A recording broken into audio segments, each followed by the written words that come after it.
అందరికీ నమస్తే. Welcome to TR TV. నేను మీ తిరుపతి. జూబ్లీ హిల్స్ ఉప ఎన్నిక మొత్తానికి పూర్తయిపోయినటువంటి పరిస్థితి. 13వ తారీఖు రిజల్ట్స్ రాబోతా ఉన్నాయి.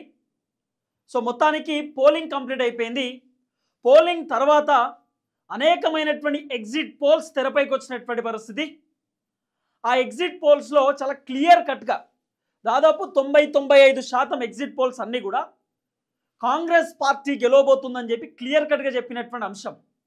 నవీన్ యాదవ్ సుమారు 10-15 వేల మెజారిటీతో గెలిచేటటువంటి అవకాశం ఉంది అని చెప్పి ఎగ్జిట్ పోల్స్ చెప్తున్నటువంటి వ్యవహారం.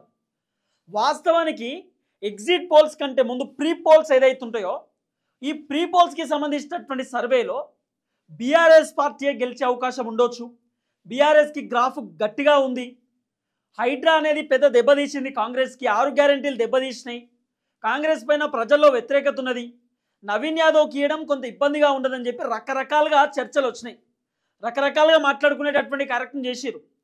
ఎలక్షన్ కంటే ఒక రోజు ముందు కూడా, అంతేందుకు 11వ తారీఖు నిన్న కంటే మొన్న సాయంత్రం వరకు, నైట్ వరకు కూడా బీఆర్ఎస్కే ఛాన్సెస్ ఉన్నాయి, బీఆర్ఎస్ఏ గెలిచే అవకాశం ఉండొచ్చు అని చెప్పి రకరకాలుగా మాట్లాడుకునేటటువంటి కార్యక్రమం చేసిరు. దాదాపు జూబ్లీ హిల్స్లో ఉన్నటువంటి 7 డివిజన్లో ఇదే చర్చలు నడిచినాయి. జనాలు కూడా బీఆర్ఎస్ కోటేస్తేనే బాగుంటుంది, మంచో చెడో, మాగంటి గోపీనాథ్ బాగానే చేసిండు, బీఆర్ఎస్ అధికారంలో ఉన్నప్పుడు హైదరాబాద్ డెవలప్మెంట్ అయింది, సో బ్రాండ్ ఇమేజ్ని తయారు చేసిన హైదరాబాద్ని, కాబట్టి బీఆర్ఎస్కి వేద్దాం అనేటటువంటి ఆలోచనలో జనాలు ఉన్నప్పటికీ కాంగ్రెస్ పార్టీ చాలా బలంగా పోల్ మేనేజ్మెంట్ చేసుకునేటటువంటి కార్యక్రమం చేసినారు. ఇక పోల్ మేనేజ్మెంట్ ఎట్లా చేసిరు, ఏం కథ అనేది నేను 2-3 వీడియోలు కీలకంగా మీకు చూపించేటటువంటి కార్యక్రమం చేస్తా. 100 కోట్లు దొంగ ఓట్లు. ఇప్పుడు మొత్తం సోషల్ మీడియాని షేక్ చేస్తున్నటువంటి పదం ఇది, 100 కోట్లు దొంగ ఓట్లు. ఇది ఇప్పుడు సోషల్ మీడియాలో బలంగా ప్రచారం అవుతున్నటువంటి పరిస్థితి. ఎక్కడ చూసినా కూడా ఇన్స్టాగ్రాము, ఫేస్బుక్, యూట్యూబ్ మొత్తం కూడా షేక్ అవుతున్నటువంటి పరిస్థితి. కొన్ని కోట్ల రూపాయలు ఏ పార్టీలు ఖర్చు పెట్టిరు అనేది మీ అందరికి తెలుసు, నేను ప్రత్యేకంగా మాట్లాడుకోవాల్సినటువంటి అవసరం లేదు. కొన్ని కోట్ల రూపాయలు, ఓటుకు 2500, ఒక ఓటుకు 5000 రూపాయలు, ఒక ఓటుకు 1500 రూపాయలు, రకరకాలుగా డబ్బులు పంచేటటువంటి కార్యక్రమం చేసిరు విచ్చలు విడిగా. కరెక్ట్ రేపు ఎన్నిక ఉన్నదనేటటువంటి టైంలో అర్ధరాత్రి మొత్తం కూడా డబ్బుల సంచులతో గల్లీలలో పడ్డారు లీడర్లంతా. పోలింగ్ టైంలో కూడా ఓటర్ కార్డు పట్టుకొని పోలింగ్ స్టేషన్కి పోయేటటువంటి నేపథ్యంలో కూడా ఓటర్ దగ్గరికి పోయి చక్కగా జేబులో పైసలు పెట్టి, 2వ గుర్తు అంటే 2వ నెంబర్కి వేయి, 3వ నెంబర్కి వేయి, 1st నెంబర్కి వేయి అని చెప్పి వాళ్ళ చెవులో చెప్పి జేబులో పైసలు ఇచ్చినటువంటి దాఖలాలు కూడా నిన్న కనబడ్డాయి. అంత ఘోరమైనటువంటి సిచ్యువేషన్. విచ్చలు విడిగా డబ్బులు పంచిరు. విచ్చలు విడిగా డబ్బులు పంచుతున్నా బీఆర్ఎస్ పార్టీ లీడర్లు పోయి పోలీసులకు కంప్లైంట్ చేస్తే పోలీసులు నిన్న పట్టించుకున్నటువంటి సిచ్యువేషన్ అని చెప్పి ఏకంగా మాగంటి సునీత చెప్పినటువంటి మాటలు కూడా మనం విన్నాం. పోలీసులు పట్టించుకోలేదు, ఇష్టానుసారంగా వ్యవహరిస్తున్నారు, చెప్తే వింటలేరు. ఒక పోలీస్ అధికారి దగ్గర పోయి ఇక ఫలాని దొంగ ఓట్లు ఉన్నాయి, మొత్తం దొంగ ఓట్లు వేస్తురు, పట్టించుకో అంటే ఆ పోలీస్ అధికారి వెహికల్ ఎక్కి వెళ్ళిపోయిందట. బీఆర్ఎస్ పార్టీ లీడర్లు చెప్తున్నటువంటి మాటలు. అసలు ఏం జరిగింది, ఎట్లా కాంగ్రెస్ గెలిచేటటువంటి అవకాశం ఉంది అనేది మనం బ్రీఫ్గా మాట్లాడుకునేటటువంటి కార్యక్రమం చేద్దాం. అంతకంటే ముందు ఫస్ట్ టైం మన ఛానల్ చూస్తున్నటువంటి వాళ్ళు దయచేసి సబ్స్క్రైబ్ చేయండి, షేర్ చేయండి, లైక్ చేయండి. నేను మీ ఆశ్రయం అడుగుతలేను, మీరు లైక్ చేయడం ద్వారా మన వీడియో బలంగా పబ్లిక్లోకి పోతుంది, వాళ్ళు కూడా వాస్తవాలను తెలుసుకుంటారు. రైట్గా టాపిక్లోకి పోతే నేను ఒక 2 వీడియోలు చూపిస్తాను, 2 నుండి 3 వీడియోలు. నిన్నటి నుండి నేను అనేకమైనటువంటి వీడియోలు ఆల్రెడీ మీకు చూపించిన. దొంగ ఓట్ల వ్యవహారం ఏంది, ఎన్ని కోట్ల రూపాయలు పైసలు వంచిరు వీళ్ళు, ఎట్లా పైసలు వంచిరు, ఏం చేసిరు అనేది పిన్ టు పిన్ నిన్నటి నుండి చెప్పుకుంటూనే వస్తున్నా. ఇప్పుడు అసలు కాంగ్రెస్ ఎట్లా గెలుస్తుంది, కాంగ్రెస్ గెలవడానికి రకరకాల రీజన్స్ ఏందనేది ఈ వీడియోలో బ్రీఫ్గా చెప్తా. లాస్ట్ వరకు ఈ వీడియో చూడండి, ఎక్కడ కూడా స్కిప్ చేయొద్దు. నిన్న బీఆర్ఎస్ పార్టీకి సంబంధించినటువంటి కొంతమంది లీడర్లు, అట్లనే బూత్ ఏజెంట్స్ నిన్న పోలీసులకు చెప్తున్నారు, దొంగ ఓట్లు వేసి వెళ్ళిపోయినారు, మరి వాళ్ళని ఎందుకు పట్టించుకుంటలేరు, మేము ఆల్రెడీ చూసినాము, ఓటేసి 2 సార్లు వచ్చి ఓటేసి పోయారట, 3 సార్లు వచ్చి ఓటేసి పోయారట. ఒక ఆయన వస్తాడట, బొట్టు పెట్టుకొని వస్తాడు, 2వసారి బొట్టు తీసేస్తాడు, 3వసారి మీసాలు తీసేస్తాడు, 4వసారి గడం తీసేస్తాడు, 5వసారి గుండు కొట్టించుకొని వస్తాడట. ఒక్క వ్యక్తి 5 సార్లు 6 సార్లు ఓటేస్తే కూడా ఎందుకు పట్టించుకుంటలేరు, ఆయనకు అసలు ఓటర్ ఐడియా లేదు, ఎట్లా వేస్తారు ఓటు, ఎట్లా పాసిబుల్ అని చెప్పి మహిళలు అడుగుతున్నటువంటి ప్రశ్నలు. ఒక మహిళ ప్రశ్నించినటువంటి మహిళనే పోలీస్ వెహికల్ తీసుకుపోయినారు. ఈ వీడియో ఒకసారి చూడండి ఎంత ఘోరమో. మీ బూత్ ఏ నంబర్ 295 లో దొంగ ఓటు మార్నింగ్ వేసి ఇప్పుడు వేసి రెండు సార్లు ఒక్క అభ్యర్థి ఒక్క అబ్బాయి 2 సార్లు వేయచ్చా 2 సార్లు వేసిరు. మేము పోలీసు వాళ్ళకి చెప్తుంటే పోలీసు వాళ్ళు కాళ్ళు ఇట్లా చేతులు కట్టుకొని మధ్యాహ్నం వాళ్ళు ఇచ్చిన బిర్యానీ పొట్లాలు తిని వాళ్ళకు కాపలు కాస్తున్నారు. వాచ్మెన్లు కూడా అంత గట్టిగా కాపలు కాయ అట్లా కాకుండా మేము ఇక్కడ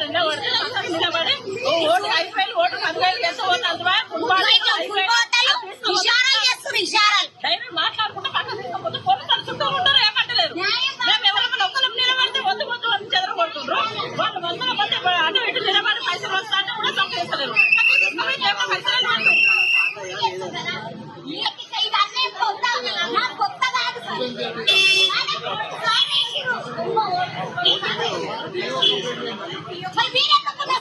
మీరు ఇంట్లో కూర్చోండి.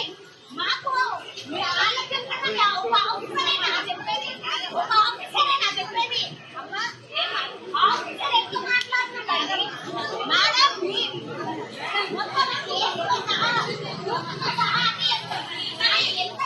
వాళ్ళు ప్రూఫ్స్ బయట పెట్టి ప్రూఫ్స్ ఉన్నాయి మా దగ్గర, ఒక వ్యక్తి 2 సార్లు ఓటేసిండని పోలీసులతో చెప్తే పోలీసు వాళ్ళు ఏం చేసే పరిస్థితి లేదు, ఉల్టా ఆమెనే తీసుకోపోయారు. పోలీస్ వెహికల్ తీసుకొచ్చి ఆమెను ఎక్కించుకొని పోతున్నారు. అరే పట్టించుకోండి సార్ అంటే మరి దొంగ ఓటు వేసిన ఇవ్వడం వాడిని తీసుకురావాలి కదా, వాడిని పట్టుకోవాలి కదా, వాడిని పట్టుకొచ్చి ఎట్లేస్తారో పైన దొంగ ఓట్లు ఏ విధంగా వేస్తారో అని వాడిని అడగాలి కదా, వాడిని అడగలే. ఉల్టా ఈ మహిళనే వెహికల్ ఎక్కించుకునేటటువంటి కార్యక్రమం చేస్తున్నారు. ఏం జరుగుతుంది జూబ్లీ హిల్స్లో, ఎట్లా జరిగింది ఎన్నిక మీకు అర్థమైపోతుంది కథ అంతా.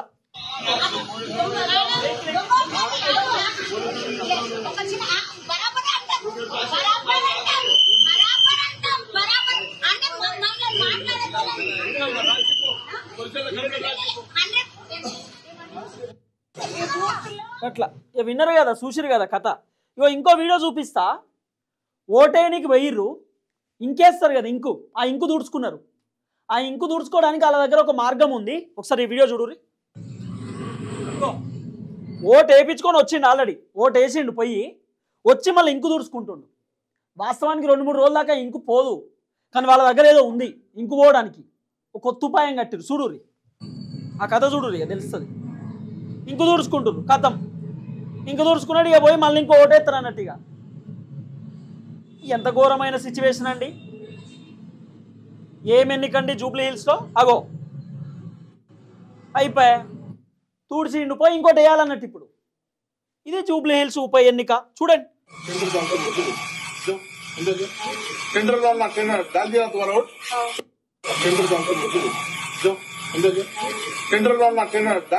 वोट, तुम जाके बोलना मेरा टेंडर ओरिजिनल नोट डाल दिए, मैं डाल रहा हूँ, मैं मेरे को एप्लीकेशन देगा, जाके मैडम मैं दिखाता हूँ, जाओ बताओ, जाओ जी जाके बताओ, जो आप टेंडर वोट बोलो, मैं टेंडर वोट डालती हूँ.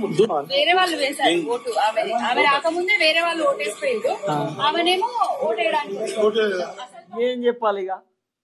పాపం ఒక అక్క ఓటేయడానికి వచ్చింది పోలింగ్ బూత్ కాడికి, వచ్చి ఓటర్ ఐడి ఇచ్చి ఓటేస్తా అంటే మీ ఓటు ఆల్రెడీ ఎవరు వేసిపోయారండి అని అంటున్నారట. ఆమె ఓటు ఆమె వేయలే. మరి దొంగ ఓట్లతో కాకపోతే ఎట్లా గెలిచిన అనాలి ఇప్పుడు? మరి దొంగ ఓట్లు కాకపోతే ఎట్లా గెలిచిన అనాలి అంటున్నా నేను. ఇదో పద్ధత చూపిస్తా మీకు. దొంగ ఓటర్లకు సంబంధించిన కార్డులు కూడా సోషల్ మీడియాలో వైరల్ అవుతుంది. ఒకసారి చూడండి. ఇది ఓటర్ ఐడీలు ఎన్ని ఉన్నాయో ఇగో చూడుర్రి. ఓటర్ ఐడి కార్డులు ఇవన్నీ ఓటర్ ఐడి కార్డులు. ఎవడెక్కడున్నాడో తెలియదు, జూబ్లీ హిల్స్ ఓడో తెలియదు, వేరే కాన్స్టిట్యున్సీయో తెలియదు, ఎవడో తెలియదు. మొత్తం ఓటర్ ఐడి కార్డులు కనబడుతుందా? ఓటర్ ఐడి కార్డులు చూడుర్రిగా. గింత అధ్వానమైనటువంటి ఎన్నిక ఏం చెప్తాం ఇక. ఇంత ఘోరంగా జరుగుతా అండి ఎలక్షన్స్. హైదరాబాద్లో ఇంత దారుణమైనటువంటి ఎన్నిక జరగలేదట ఎప్పుడు. ఇవన్నీ కార్డులే, మొత్తం ఓటర్ ఐడి కార్డులే. చూడు ఎన్ని ఉన్నాయో. దాదాపు 20-30 వేల దొంగ ఓట్లు పడ్డాయి అనేది బీఆర్ఎస్ పార్టీకి సంబంధించిన ఎలిగేషన్. వాళ్ళు చెప్తున్న మాటలు. 20 నుండి 15 వేల దొంగ ఓట్లు వేసిరు అంటున్నారు వాళ్ళు, బీఆర్ఎస్ పార్టీ వాళ్ళు. మళ్ళీ అవసరం కూడా రీఎలక్షన్ జరగాల్సిందే అంటున్నారు. ఎట్లా వేస్తారు అంటున్నారు బీఆర్ఎస్ వాళ్ళు. కానీ ఒక విషయం మనం చెప్పాలంటే, వాస్తవానికి జూబ్లీ హిల్స్లో నవీన్ యాదవ్ డైరెక్ట్ గెలిచినా కూడా ఇండైరెక్ట్గా కేటీఆర్ గెలిచినట్టే లెక్క జూబ్లీ హిల్స్లో.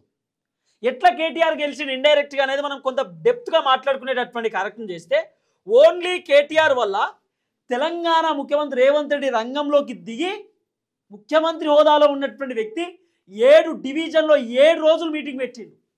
ముఖ్యమంత్రి దిగి వచ్చిండు కేటీఆర్ దెబ్బకు రేవంత్ రెడ్డి ప్రజలను బ్లాక్మెయిల్ చేసిండు. మీరు బీఆర్ఎస్ కోట్ వేస్తే బీఆర్ఎస్ గెలుస్తే పెన్షన్లు కట్ అవుతాయి, రేషన్ కార్డులు కట్ అవుతాయి, మీకు రావాల్సిన బెనిఫిట్స్ కట్ అవుతాయి అని చెప్పి రేవంత్ రెడ్డి ఇండైరెక్ట్గా బెదిరించిండు జనాలను. కాంగ్రెస్ పార్టీ లీడర్లు నిన్న జూబ్లీహిల్స్ జనం ఓటేయనికి పోతే మీరు బీఆర్ఎస్ కోట్ వేస్తే మీకు రావాల్సిన బెనిఫిట్స్ కట్ అవుతాయి అని చెప్పినట. అట్లా భయపడి కూడా చాలామంది జనం ఓటేయలేదు బీఆర్ఎస్కి. ఇవన్నీ వాస్తవం కదా, నిన్న బీఆర్ఎస్ వాళ్ళు చెప్పినటువంటి మాటలే కదా. ఎవరో బయట నుండి కూడా ఓటేసిపోయినారు. ఎక్కడ అంటే చెప్పే పరిస్థితి లేదు, మీరు ఎక్కడ అంటే చెప్పే సిచ్యువేషన్ లేదు. పోల్ మేనేజ్మెంట్ చేసుకున్నారు అద్భుతంగా కాంగ్రెస్. ఓన్లీ కేటీఆర్ దెబ్బకు దాదాపు 30 రోజులు కాంగ్రెస్ పార్టీ ఎమ్మెల్యేలు, ఎంపీలు, మంత్రులు, ఎమ్మెల్సీలు, కాంగ్రెస్ పార్టీ డిప్యూటీ ముఖ్యమంత్రి బట్టి విక్రమార్క, ముఖ్యమంత్రి రేవంత్ రెడ్డి అందరూ మొత్తం కాంగ్రెస్ పార్టీ ప్రభుత్వం మొత్తం కూడా జూబ్లీహిల్స్లోనే ఉన్నారు 30 రోజులు. సుమారు 10-15 రోజులు మంత్రులకు ఇన్ఛార్జ్ ఇచ్చిరు. ఇగో ఈ డివిజన్కో ఇన్ఛార్జ్, ఈ డివిజన్కో ఇన్ఛార్జ్ అని ఇద్దరు మంత్రులను డివిజన్ ఇన్ఛార్జ్ లెక్క పెట్టినారు. కేటీఆర్ దెబ్బకు మొత్తం గ్రౌండ్ అంతా దిగింది కాంగ్రెస్ది. కేటీఆర్ దెబ్బకు కాంగ్రెస్ చేసినటువంటి వ్యవహారం ఏంది? పోల్ మేనేజ్మెంట్ అండి. ఏంది కాంగ్రెస్ ఏం చేసిరు? కేవలం 2 రోజులలో కాంగ్రెస్ చేసినటువంటి వ్యవహారం చీరలు వంచిరట, మహిళలకు చీరలు వంచిరట. ఒక ఓటుకు 2500 అట. కొంత వినబడుతున్న చర్చ, రకరకాలుగా వినబడుతున్నాయి బయట ఎలిగేషన్స్. 2500 ఓటుకి ఇచ్చిరట. తర్వాత ఏమంటారు, రైస్ కుక్కర్లు వంచిరట. తర్వాత ఇంకా రకరకాలుగా వినబడుతున్నది.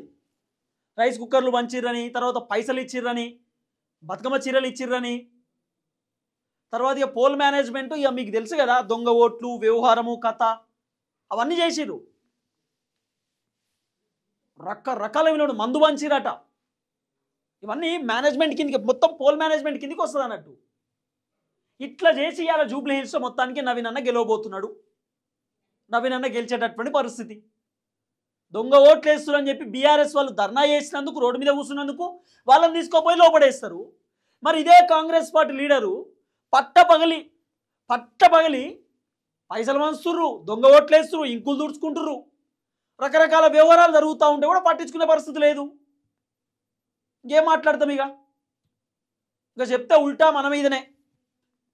ఇవన్నీ రియల్ ఫ్యాక్ట్స్ కదా.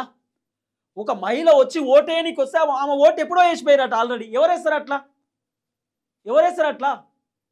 ఆ విజయ్ తలపతికి సంబంధించిన ఒక సినిమా ఉంటుంది. ఒక్క ఓటు మిస్ అయినందుకు మళ్ళీ రీఎలక్షన్ చేపిస్తాడు. చాలామంది ఓట్లు మిస్ అయినాయి అట్లంటే జూబ్లీహిల్స్లో. ఒక వ్యక్తి ఓటేయనికి పోతే ఆయన కంటే ముందే ఓటేసిపోయారు ఎవరో దొంగ ఓటు. ఎట్లా పాసిబుల్ అవుతుంది? ఏ విధంగా పాసిబుల్ అవుతుంది?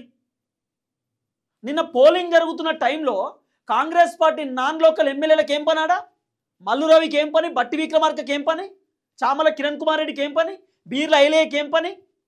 కాంగ్రెస్ ఎమ్మెల్యేలకు, ఎంపీలకు, మంత్రులకు, ఎమ్మెల్సీలకు ఏం పని ఆడ? అసలు నాన్ లోకల్ లీడర్లు ఉండొద్దు కదా పోలింగ్ టైంలో. అసలు కాన్స్టిట్యున్సీలను తిరగొద్దు కదా. ఎన్నికలని ఉల్లంఘించినట్టు కదా. ఎన్నికల కోడ్ని వాళ్ళు ఖచ్చితంగా ఫాలో కావాలి కదా. అదే కేటీఆర్, హరీష్ రావు కనుక వస్తే వాళ్ళని తీసుకుపోయి లోపడేస్తుండే. మరి లీడర్లు మొత్తం ఈయనే ఉన్నారు కదా. ఆ పోలింగ్ జరుగుతున్నటువంటి పోలింగ్ స్టేషన్ చుట్టుపక్కలనే తిరుగుతున్నారు కదా. మల్లు రవి అయితే కారులో కాన్వాయ్ వేసుకొని తిరుగుతున్నాడు. కాంగ్రెస్ ఎమ్మెల్యేలు కాన్వాయ్లలో తిరుగుతున్నారు. ఎట్లా తిరుగుతారు అట్లా?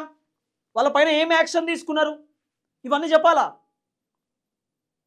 ఇవన్నిటికీ సమాధానం చెప్పాల్సిందే. ఎట్లా గెలుస్తున్నారు అంటున్నా. డైరెక్ట్ నవీన్ యాదవ్ గెలిచి ఉండొచ్చు, ఇండైరెక్ట్ కేటీఆర్ గెలిచినట్టే లెక్క. జూబ్లీహిల్స్లో కేటీఆర్ దెబ్బకు కేటీఆర్ 30 రోజులు ప్రచారం చేస్తే ప్రభుత్వం కదిలొచ్చింది జూబ్లీహిల్స్కి. కేటీఆర్ చేసినటువంటి వీడియోలు, ఆయన అద్భుతమైన వీడియోలు చేసిండు కేటీఆర్. మొత్తం ఇట్లా కట్టి ఆయన సభలలో, మీటింగ్లలో రాడ్లు కట్టి, రాడ్లకు స్క్రీన్లు పెట్టి, ఆ స్క్రీన్ల పైన రేవంత్ రెడ్డికి సంబంధించిన వీడియోలు చూపించిండు. 2.5 సంవత్సరాలలో ఏం చేసిండు రేవంత్ రెడ్డి వ్యవహారం ఏందని చెప్పి మొత్తం చూపించిండు.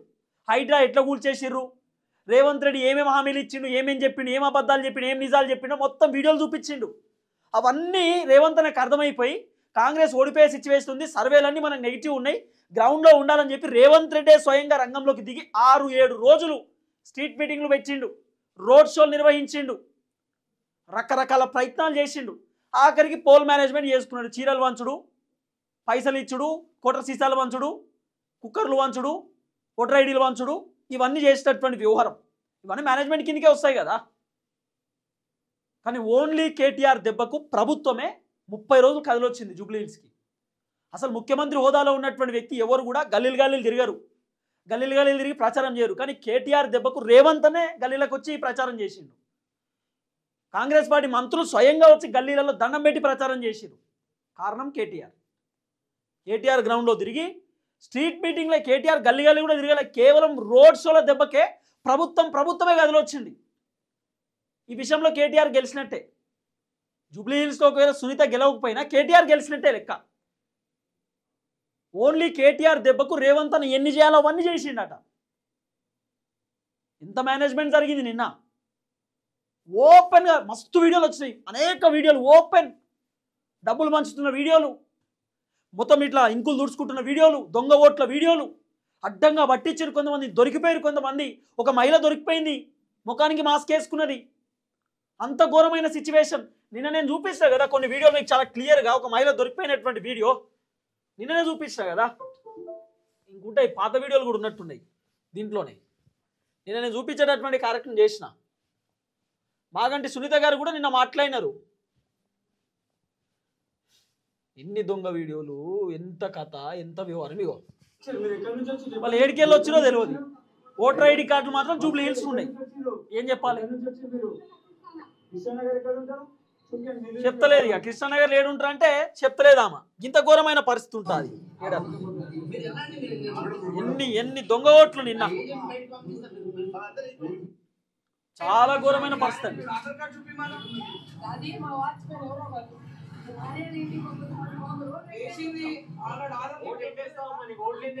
ఇక్కడ ఓట్లేదు, ఓటేసిపోయింది అమ్మాయి. ఆల్రెడీ అమ్మ ఓటేసి వెళ్ళిపోయింది. ఆల్రెడీ ఆమెకు ఓటే లేదు ఇక్కడ. ఇంత ఘోరమైన పరిస్థితి ఉంటుందా అంటే ఎక్కడన్నా? ఇంత దారుణమైన సిచ్యువేషన్. ఇది సిచ్యువేషన్ జూబ్లీహిల్స్కి సంబంధించిన వ్యవహారంలో. సరే ఏది ఏమైనా జూబ్లీహిల్స్లో కేటీఆర్ గెలిచినట్టే లెక్క. అంటే ఎందుకంటే ఆయన ప్రచారం చేయబట్టి రేవంత్ అన్న కదిలొచ్చిండు. ఆయన ప్రచారాన్ని చూసి రేవంత్ అన్నకు టెన్షన్ అయిపోయి 7 రోజులు మీటింగ్లు పెట్టుడు, ఇక జనాలను మభ్యపెట్టుడు, జనాలను రకరకాలుగా బెదిరించుడు, ఇబ్బంది పెట్టుడు, అనేకమైనటువంటి అంశాలు జరిగినాయి. కారణం ఏంది? ఇప్పుడు జూబ్లీహిల్స్లో పక్కా బీఆర్ఎస్ఏ గెలుస్తుందని చెప్పడానికి రీజన్ ఏంది అంటే కేటీఆర్ గ్రౌండ్లో తిరిగిండు, గ్రౌండ్ రియాలిటీలో ఉన్నాడు. ఇవన్నీ జరిగినాయి కదా. మీరు ఒకసారి క్యాలిక్యులేట్ చేసుకోర్రి. రేవంత్ అన్న ముఖ్యమంత్రి స్థాయిలో ఉన్నటువంటి వ్యక్తి జూబ్లీహిల్స్కి వచ్చి 7 రోజులు ప్రచారం చేసిందంటే, ఓవైపు కేటీఆర్ సభ జరుగుతుంటే కేటీఆర్ సభకు ఆపోజిట్ రేవంత్ రెడ్డి సభలు పెట్టిండంటే కేటీఆర్కు రేవంత్ అన్న ఎంత భయపడి ఉండొచ్చు? కేటీఆర్కు రేవంత్ అన్న ఎంత ఘోరంగా ఇబ్బంది పడి ఉండొచ్చు? రకరకాలుగా వినబడుతున్న చర్చ. కానీ మేనేజ్మెంట్ చేసుకున్నారు. కాంగ్రెస్ చాలా బలంగా మేనేజ్మెంట్ చేసుకునేటటువంటి కార్యక్రమం చేసినారు. అందుకే నవీన్ యాదవ్ దాదాపు 10-15 వేల మెజారిటీతో గెలిచేటటువంటి అవకాశం కనబడుతున్నది. ఇవన్నీ మీకు తెలుసు ఎట్లా గెలిచింది ఏందనేది. సో నేను మళ్ళీ చెప్తున్నా, నవీన్ యాదవ్ నిజాయితీగా గెలుస్తున్నాడా లేదా, ఇది నా క్వశ్చన్. నవీన్ యాదవ్ నిజాయితీగా గెలుస్తున్నాడు అనుకుంటే ఎస్ అని కామెంట్ చేయండి. నవీన్ యాదవ్ నిజాయితీగా గెలుస్తలేడు, పైసలు ఖర్చు పెట్టిర్రు ప్లస్ దొంగ ఓట్లతో గెలుస్తున్నాడు అని మీరు భావిస్తే నో అని చెప్పి కామెంట్ పెట్టుర్రు. లేదు దొంగ ఓట్లతోనే గెలుస్తున్నాడు, పైసలు కూడా ఖర్చు పెట్టారు అనుకుంటే నో అని, నిజాయితీగా గెలుస్తున్నాడు నవీన్ యాదవ్ అంటే ఎస్ అని పెట్టుర్రి. దీంట్లోనే క్లారిటీ వస్తుంది కదా. చూద్దాం ఏం జరగబోతుందో. Thank you so much. అందరికీ నమస్తే. జై తెలంగాణ.